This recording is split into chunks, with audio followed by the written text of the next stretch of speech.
Talking Ball podcast.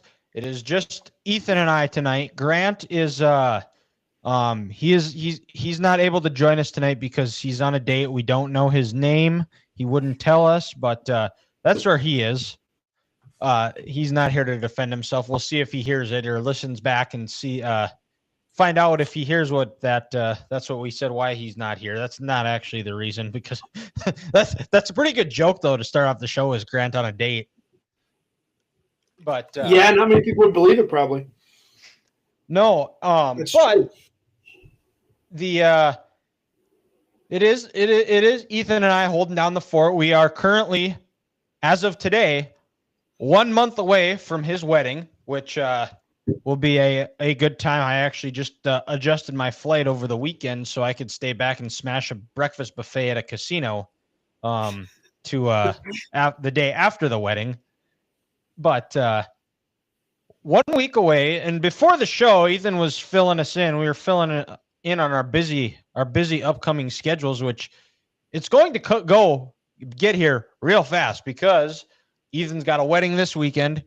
He's going to a Gopher game next weekend. He's got a friend's wedding the weekend after, and then bam. Halfway across the country. What's that? Halfway across the country.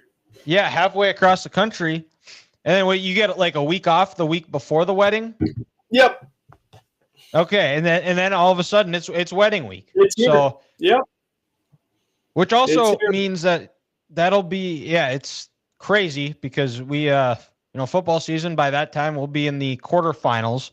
I still don't know if I've fully forgiven him for scheduling a fall wedding, but he's close enough to a brother that it's blood, and I guess there's just pressure for the guys that they got to win so we can keep playing. But yes, what a weekend though it was in college football and the NFL. It was a weekend that going into it where on paper there were a lot of really good games, and almost all of them lived up to the hype, which is not something you really see very often, where all these games they live up to the billing. And very rarely do you ever see that, actually. No, and it got started on Friday night. I mean, you watch Virginia and Arizona State and even the Oregon State Houston game were all thrillers. And I think Arizona State won it on a walk-off field goal. Virginia had the fastest crowd rush that I have ever seen, ever.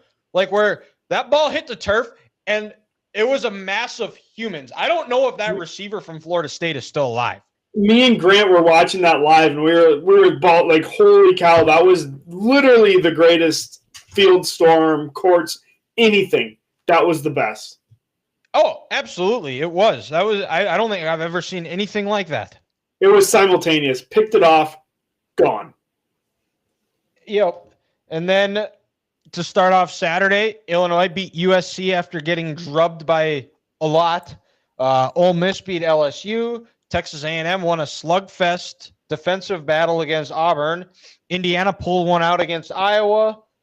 In the Beth Mowins Bowl, Northwestern got the win over UCLA, which also a wild stat, Ethan. I don't know if you've seen this, but did you know that UCLA, 1 month into the season, has not had a lead at any point this year? That's pretty bad. That's really bad. And let's see here. Where am I? Mississippi State almost pulled it out against Tennessee in overtime, which was a really good game.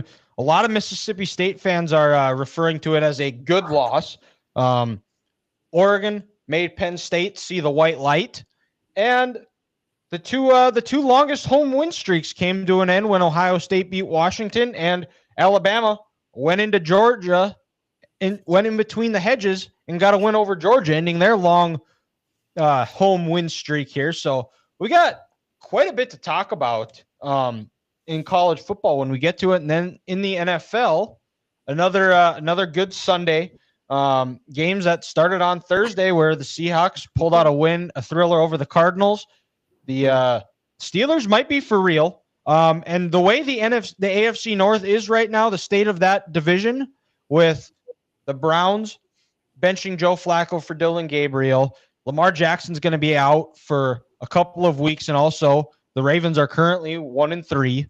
The Bengals, no Joe Burrow. We've seen enough of Jake Browning to know that they are not a serious team. I think it's time we can maybe start the conversation that Mike Tomlin has to win the division and win a playoff game this year to really get the monkey off his back, because he hasn't won a playoff game since 2017. They haven't won the division since 2020. The Rams' demise of what we thought of Matt Stafford being beat up, we thought that was going to be the downfall for the Rams. They're fine. They're 3-1. They still should have beaten the Eagles, but we'll look past it. The Chiefs are back. The Cowboys tie the Packers, which also we'll get to that in the NFL here. But the question I have before we get into our teams of the week for college and NFL, Ethan, is who do you think would win in a fist fight between Robert Saleh and Liam Cohen? Did you see that over the weekend? No, I didn't. I guess I heard something. I didn't see anything. Yeah, one of them said they will effing kill you. Oh, wow.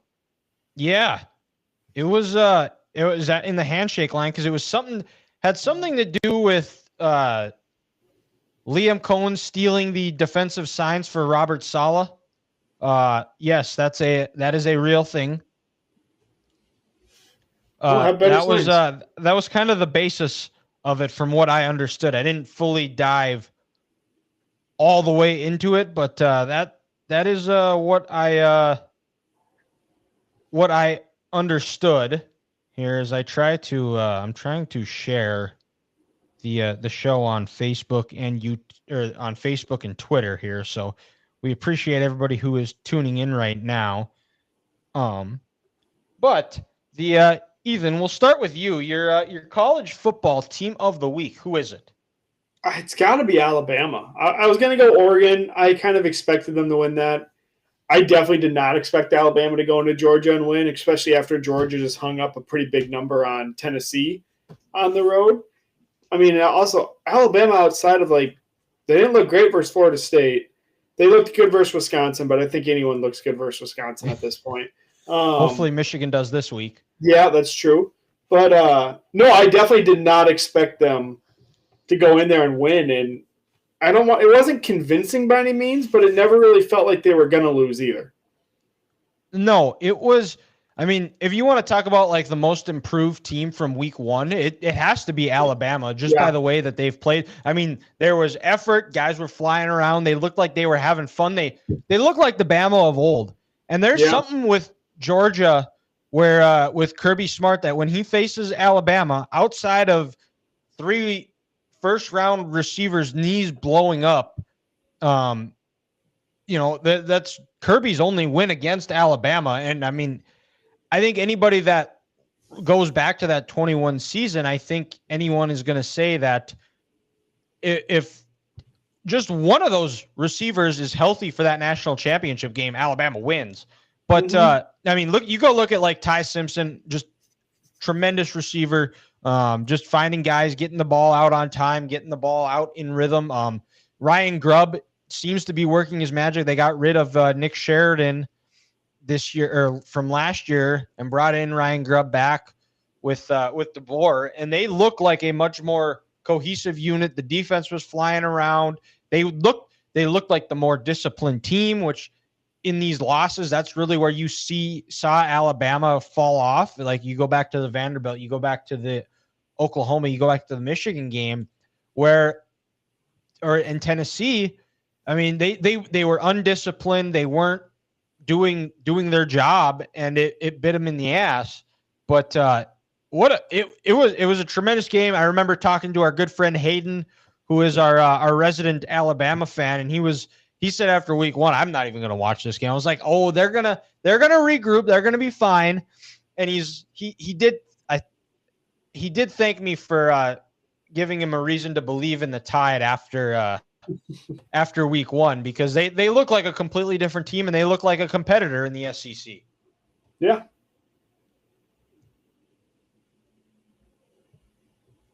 All right. Well, my team is and since it's the two of us, I'll say two here. Okay. So I'll go with Illinois. Your team, your Big Ten team that you're buying the stock in, especially because of the way they got obliterated against Indiana. I mean, they didn't have a shot, and a sign of a good team is how do you respond after getting your doors blown off.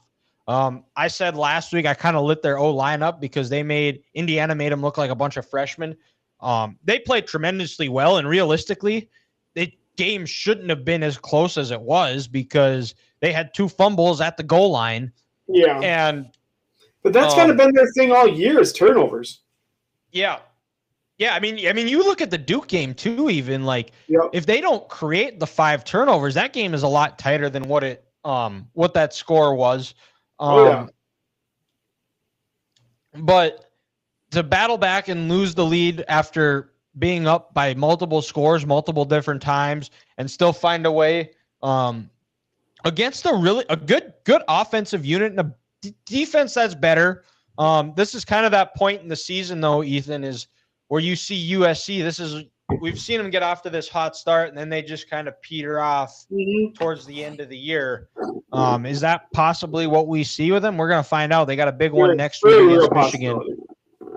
But tremendous. I mean, you credit the players, you credit the coaching staff of Illinois to get those guys ready to play, especially after such a tough week. It's hey, flush it out. We got our ass kicked. Let's get to work the next week, and they did. I mean, even when they were up 2 scores, they lose the lead, and then they just go right down the field and kick a game-winning field goal. I mean, that's the sign that Illinois. I think we're gonna look back at this season and we're gonna say that Indiana game is an outlier. Who knows? Yeah. Maybe we see him in the Big Ten title, which the CBS would be absolutely pissed if that is what the Big Ten championship game is. But my other one was going to be from my game of the week from last week, and that's going to be the Ole Miss Rebels. The score was not as close as what the game indicated. Lane Kiffin has gotten some really big wins over the years, but it's always been because the offense has put up big numbers. They won this game with defense. And you go back, you watch that game, they tackled so well. They made LSU earn everything that they had. And the offense gave the ball away a couple of times, giving them some short fields. I thought the tackling was great. I thought their secondary played a really good game too. They had guys draped all over the LSU receivers. They held them to 59 yards rushing, and then they held them to 2 of 11 on 3rd down.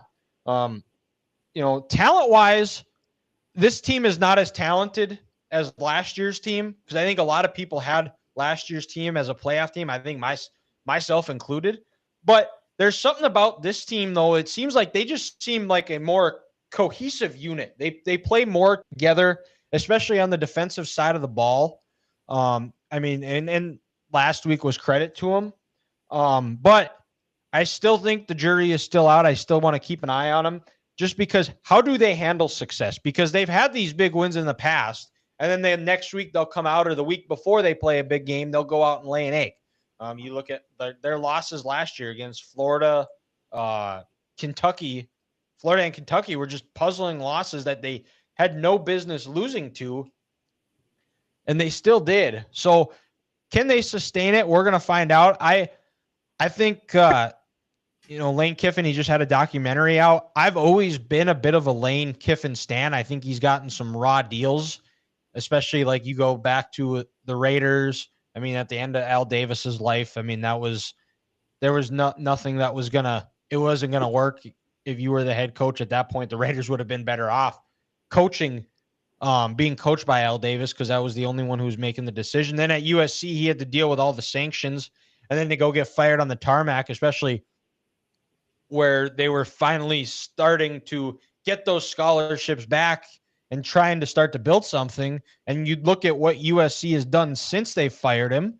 They haven't been the same program, and there hasn't been that stability. If they would have wrote it out with him, I think there's a good argument to see that we'd still see USC more at the top of college football ranks rather than them kind of being a punching bag on this show. Yeah, that's probably accurate. Ooh, the Reds take the early lead.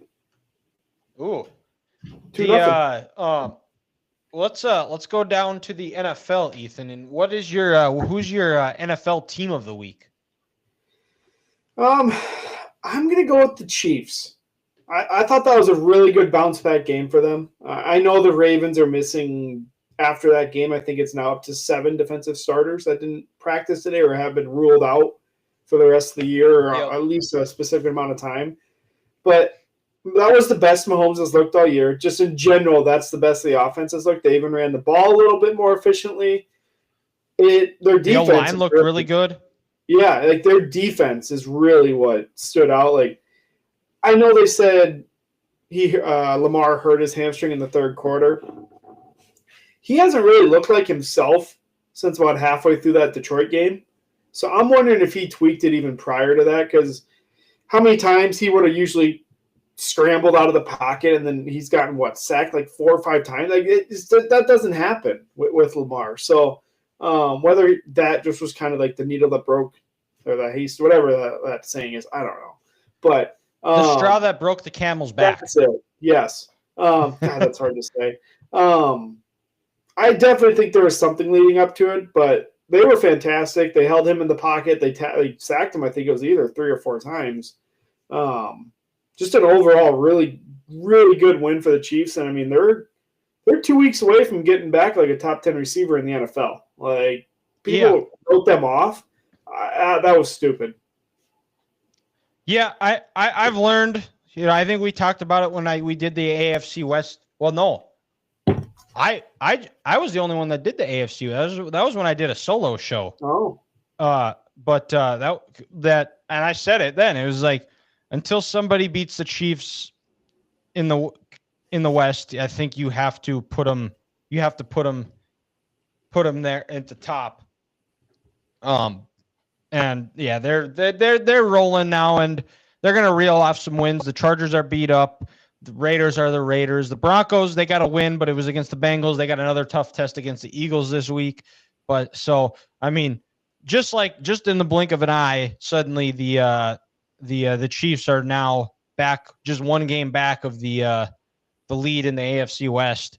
And my NFL team of the week is going to be the New York Giants. Now, the team that beat the Chargers. They went out, they started Jackson Dart, his first start. That was the best they've looked. The team, they looked like they played with a lot more juice. Cam Scatterbo was running hard. The line was blocking a little bit harder. The big thing with the Giants was, from Russell Wilson starting to Jackson Dart starting, was Jackson Dart got the ball out on time. He kept the offense in rhythm where it wasn't Russ scrambling around, throwing the ball off the goalpost. They did a good job of keeping him on schedule. Russell Wilson at this point should never play another down in the NFL again. Losing Malik Neighbors sucks, but I mean, if you're Brian Dable and a Giants fan, I think you have to be encouraged by the way Jackson Dart looked. And defensively, that defensive line, they finally lived up to the billing against a much weaker Chargers beat up offensive line. So the Giants are my NFL team of the week. As we move over to disappointing team here, and my disappointing team is going to be the Green Bay Packers. I mean, that makes two of us. It's the only team. Yeah, I mean, Ethan is also a Cowboys fan now, so we're in this together. And we've been saying on this show for a long, they're going to be this year's version of last year's Cincinnati Bengals, where they're going to put up 40 points a game. The defense is going to give up 42. But our concerns about the Packers, after they traded for Micah Parsons, their run defense is still terrible. Their corners have no ounce of physicality at all. And the clock management at the end of the game. Also, that whole final sequence where they can completely screw it up and still have 1 second left. There are 3 teams in the NFL that get that type of bounce. Can I try and guess? Yes, go ahead. The Packers, the Eagles, the Chiefs. Yes. Yeah, Yes. that exactly it. Thank you. And, like, I watching that game, and I was excited when they scored. Cowboys took the lead with 43 seconds left. I was like, great. They're going to give up a touchdown. They're going to give up a field goal because I was like 43 seconds, there's 3 timeouts. This defense hasn't stopped them all night unless we get absolutely lucky, which we weren't gonna. But like the fact that they completely screw up that end of the clock, and then they somehow still have 1 second left, because when I saw that ball bounce up and I'm looking at the clock and I see it bounce up in the air and I'm jumping up thinking like, oh, there's no time left. We won. And then I look and I see like 1 second left. I'm like, they never really showed a replay. Like, was there once? Like, I'm not trying to be a conspiracist, but it's just too weird to just stop with one. Like, well, I'll tell you this. What needs to happen is that the Cowboys need to fire their score clock operator, because there's zero reason there should have been any time left. Where it's close like that. Yeah, you let her run. Yep. And realistically, if the Packers wanted to go for it, they probably would have scored and they would have won the game walking it off. And I would have had to get a new TV. Yeah. But people make the media, I should say, not people. The media made such a big deal out of the Packers trading for Parsons, which, yes, it's a big trade. But they were acting like he's coming from a defense that was like top 5, when it was literally the complete opposite. And on that defense, he had another guy opposite of him. Lawrence was really good last year, and they had 2 solid corners. The Packers don't have 2 solid corners. They have a good safety in McKinney, and then a bunch of guys that you don't even know. Like, just because one guy moves defense over to what should be a good defense doesn't make them good. Like, in theory, yes, the Dallas defense should have been really good last year. I don't see that transitioning over to like the Packers. I think it's going to be a very similar situation. Like, as soon as their guy starts talking about, oh, we can go undefeated, you lose to the Browns, you tie the Cowboys. Like, that whole mentality, you can definitely tell that team is feeding in to this whole media hype right there. Like, that's just a clear, obvious, just hint to that.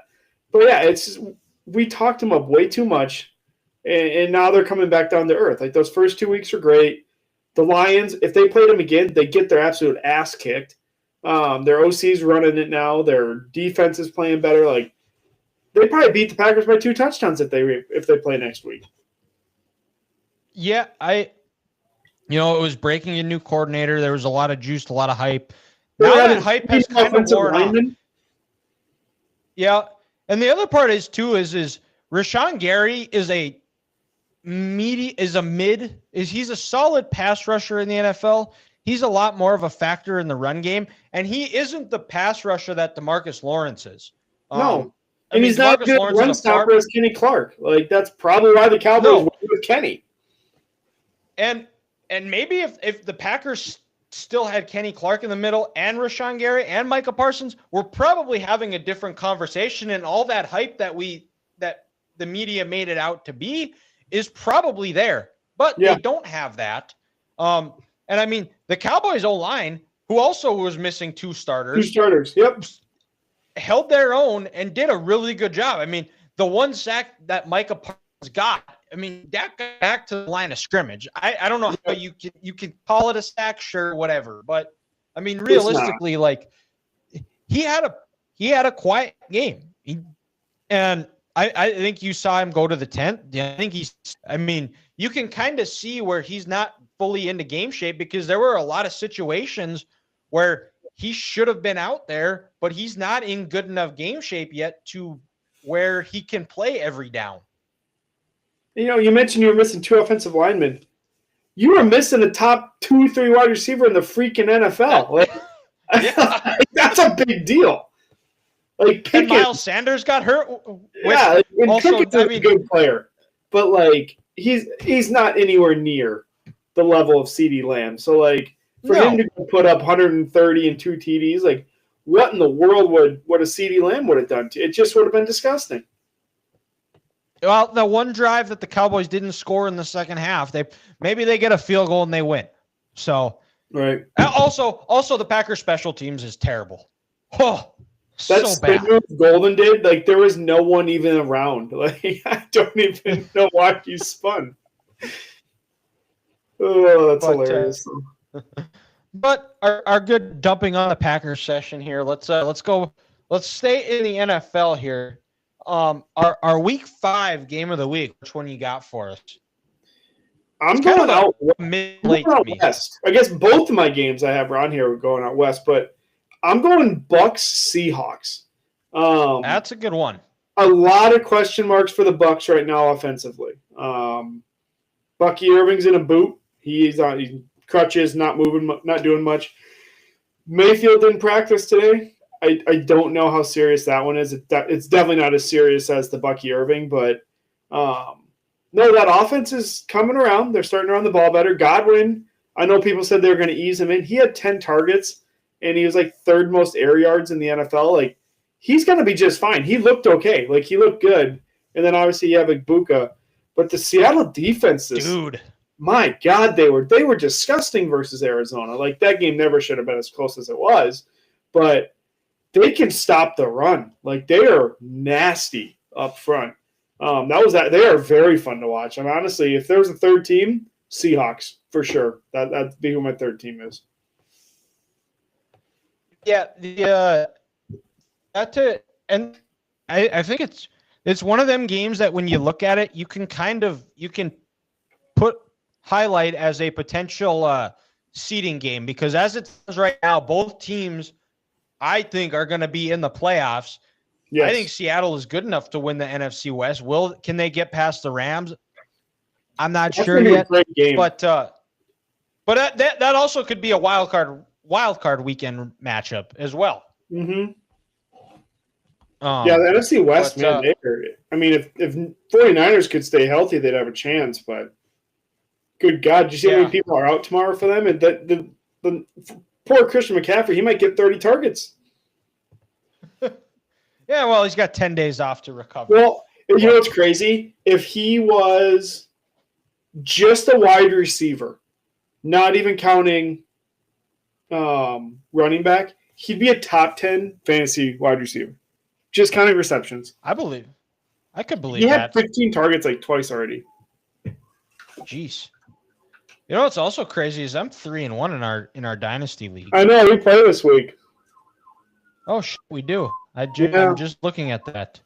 I actually have a better record than you. Dying. Who is? My whole team is basically dying right now. Trey Benson, I was going to start him, had a great matchup. He went to the IR today with a meniscus. Who else got hurt? Obviously, Lamb got hurt. Braylon Allen, I don't play him anyway, but he got hurt. Tyreek Hill leg basically got amputated. Yeah, I'm struggling to fill a lineup right here, so we'll see how this my wide receiver, my super flex, I had Aaron Rodgers in. He's on a bye, so I just put in. Thankfully, I still do have two. I still do have two QBs, but Woody Marks has a great matchup. Holy smokes! Yeah, he does. Am I debating that or Shakir? No. You go Woody Marks. Yeah. My other league this week, my starting quarterbacks are Lamar and Purdy. I'm starting Carson Wentz and Cooper Rush. Hell yeah. And I'm still projected. Hell yeah. Sorry, Joe. I'm playing my brother. That is a you should get some type of ginger QB pick pun for your team. I played Carson last week and he went off. Like that was sweet, but I didn't play him. Yeah. But my week 5 game of the week is going to be Chiefs Jaguars on Monday night. Jaguars 3-1, Chiefs 2-2. Game's going to be in Jacksonville. Liam Cohen has them off to a hot start. I think the biggest thing with the Jags is they finally remembered that they have Travis Etienne. He's still pretty good. Yeah, pretty good player. Like everyone freaked out about his one down year last year. The 2 years prior to that, he was a top 5 running back. Like, he's still only 26 years old. Like, it was just the scheme last year that whatever Doug Peterson was doing, and just the coaching. He doesn't like to run the ball. That's what it is. Their blocking scheme, I don't know what the hell it was, but it was just horrendous. But he is still so good, so explosive. Like, he's going to end up like a top 10 running back this year. And if you look at when Trevor Lawrence has had his most success is when they've been multi-dimensional and not been a straight drop back pass, and where you can use play action with him, get him out on the edge, let him run the ball, or he hasn't even been that great this year. Respect it. No, I mean last week was probably the first. They're still 3-1. Yeah, well, he had a good Brian Thomas. They had a game last week.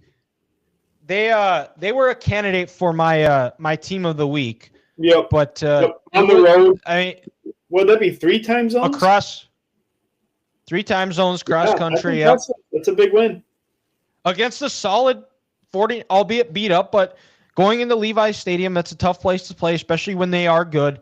Yeah. So the Chiefs, can they keep this train rolling? Are they able to sustain that success that they've had the last 2 weeks? I think if they're able to and they don't even need to run the ball for 100 yards, but I think when they won back-to-back Super Bowls, situationally, when they situationally running the football, they were lights out. Yes. When they were able to win those Super Bowls.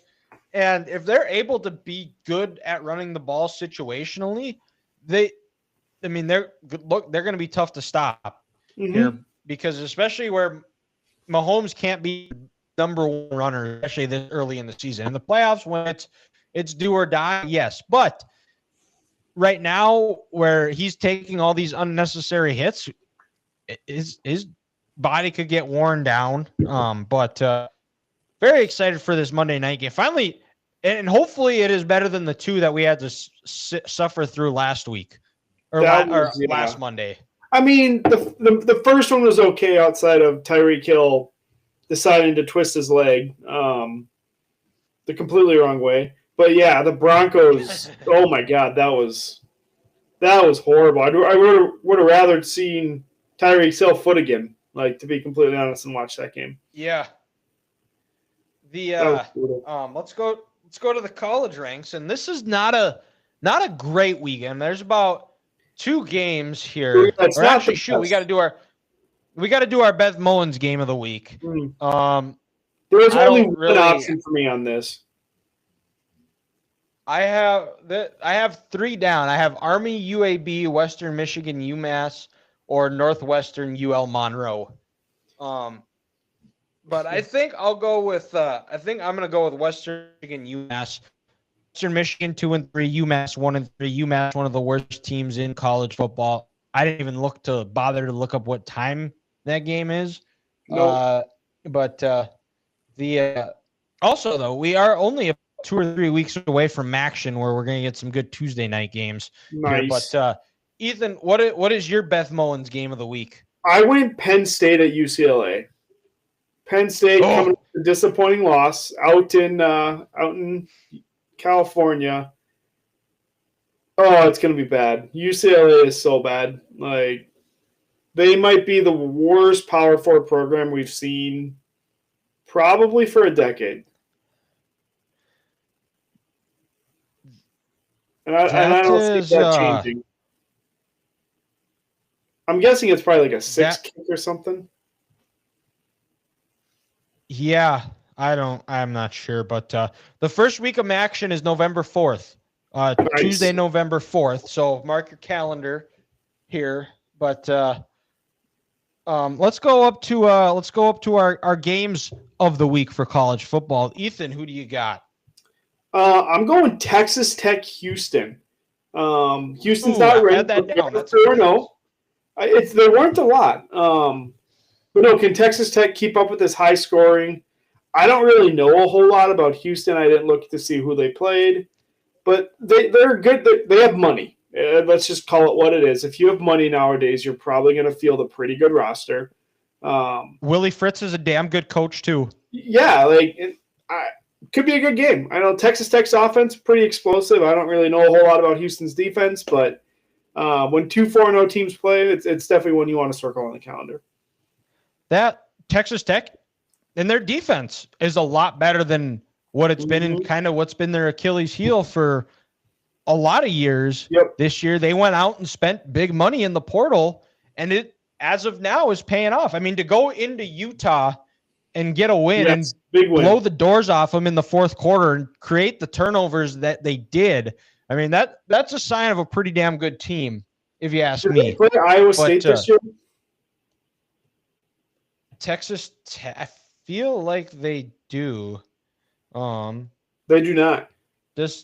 No, they don't. They don't. So it could possibly be a Big 12 championship.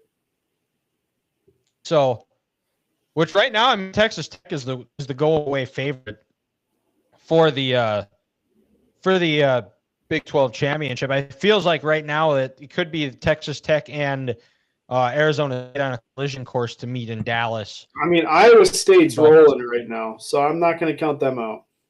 Iowa State too, yeah. It might be a 3-horse race at this point. Yeah, but even TCU is an impressive team.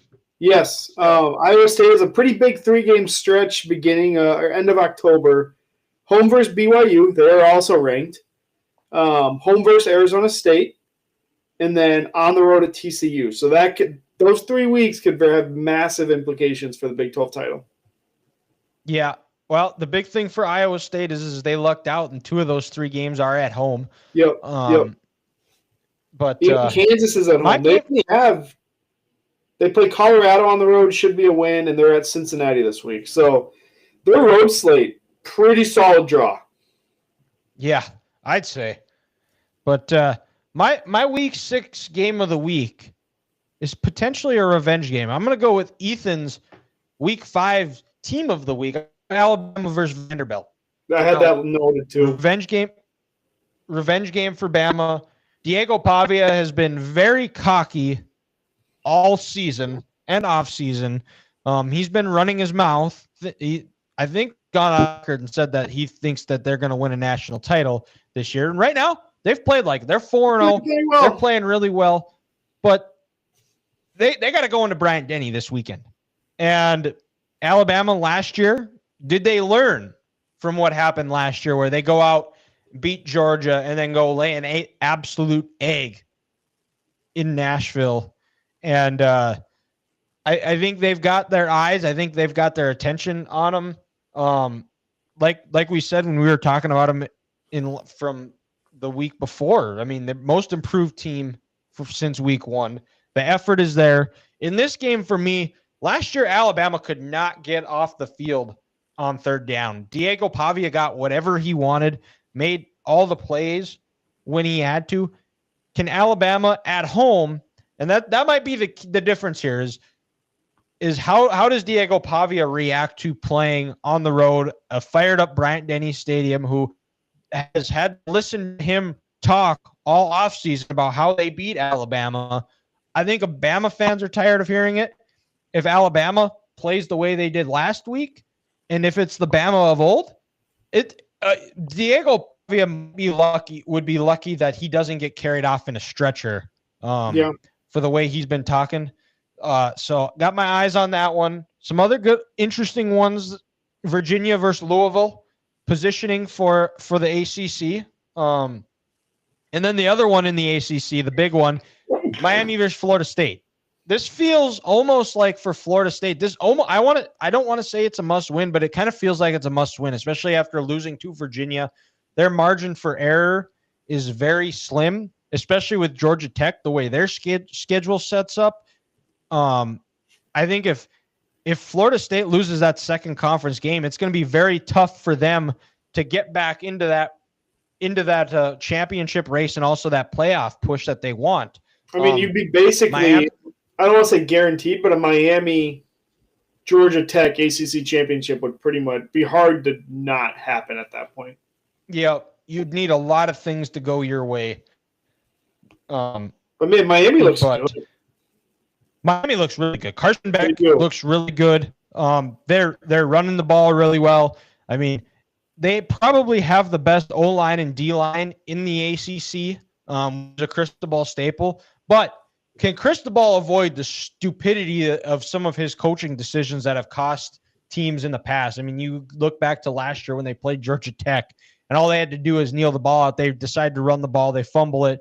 Georgia Tech walks it off on a Hail Mary. If they're able to get out of that, go unscathed, I think their schedule sets up pretty good for them for the rest of the year.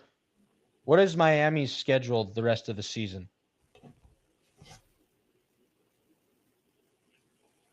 All right. So they got Florida State this week. And then they have Louisville, which could be a tough one. Stanford, SMU, Syracuse, NC State, Virginia Tech, Pitt. So, I mean, Louisville will be a tough one. SMU, I think, could potentially be a tricky one because that game is in Dallas. But after that, I'm not sweating any team on the rest of that schedule until the doesn't ACC sound bad. championship. So if they go win this one, I mean, potentially the Louisville game won't really matter. Louisville still, I believe, they're undefeated, right? I don't think so. Not anymore. Maybe they have one loss. I feel like if you're undefeated, you're usually ranked by this time. So, I mean, I could just be wrong, but I don't think they were. They are 4-0. Okay. The fighting Brahms are still moving along. I mean, they really haven't played shit. Eastern Kentucky, James Madison, Bowling Green, Pitt. Yeah. That is not a schedule that makes you sweat. It's not murderer's row, to say the least. No. But something that can make you sweat is curveball questions from Ethan, which that was a pretty good segue for me. That was solid. That was pretty good. Ethan, what do you got for us for curveball of the week? It's just a basic one today. What is your least favorite condiment? Least favorite condiment? Yep. Oh, God.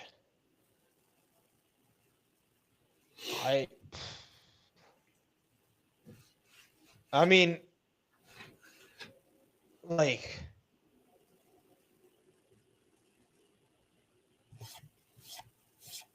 least favorite. That's a tough one. Now, are we saying like, are we going like what is classified as a condiment? Like, so if like I were to say like, is guacamole classified as a condiment? I think we could spin it that way. Yeah, that's fine. But actually, I actually do like guac. With like in a burrito or a burrito bowl is tremendous. Sure. Lately, I have not been a huge relish guy.